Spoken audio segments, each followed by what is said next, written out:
Le 4 avril 1856, un professeur à la Sorbonne, Augustin Cauchy, réunit autour de lui des intellectuels catholiques engagés.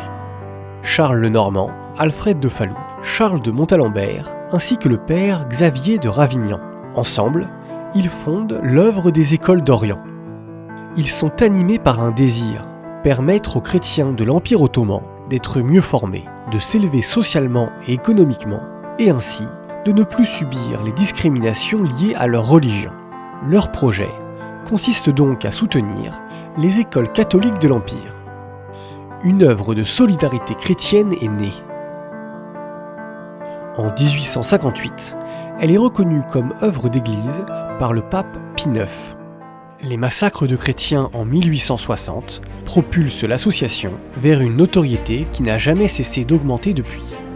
Elle alerte l'opinion publique française sur la nécessité de soutenir les chrétiens de la région et convainc les autorités françaises d'apporter un soutien financier aux populations déplacées et aux nombreux orphelins.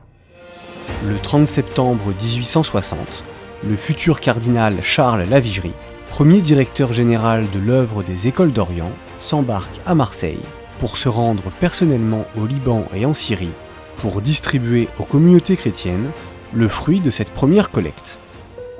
L'alerte donnée au pouvoir public sur le sort des chrétiens orientaux se poursuit tout au long du XXe siècle jusqu'à aujourd'hui.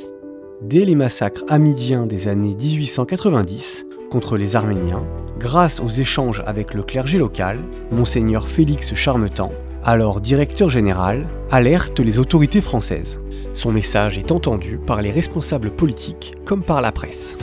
L'association soutient les populations chrétiennes orientales lors du génocide des Arméniens et des Assyro-Chaldéens en 1915, puis lors des déplacements des Palestiniens en 1948, durant la guerre du Liban, ou encore en 2014, lors de l'exode face à Daesh. Depuis sa création, le soutien de l'œuvre d'Orient est d'abord un soutien spirituel, en invitant l'Église de France à prier en communion avec ses frères d'Orient. Il est ensuite fraternel.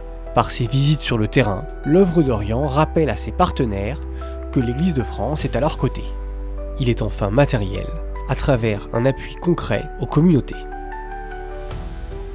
Si l'éducation constitue historiquement le premier domaine d'action de l'œuvre d'Orient, la santé, l'aide sociale, la défense du patrimoine et l'accompagnement des communautés religieuses forment aujourd'hui les autres piliers de son engagement.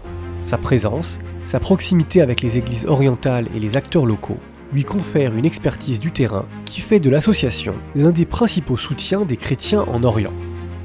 Cette action est rendue possible grâce à 80 000 donateurs privés en France, mais aussi grâce à l'engagement quotidien des religieuses et des religieux, présents sur le terrain au service de toute la population.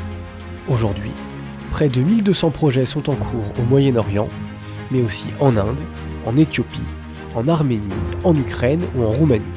De la construction de bâtiments à l'achat de matériel médical, ces projets ont un point commun, servir tous ceux qui en ont besoin, quelle que soit leur appartenance religieuse ou sociale. L'œuvre d'Orient agit dans la durée, aussi bien en temps de paix qu'en situation d'urgence humanitaire. L'œuvre d'Orient a aujourd'hui 170 ans.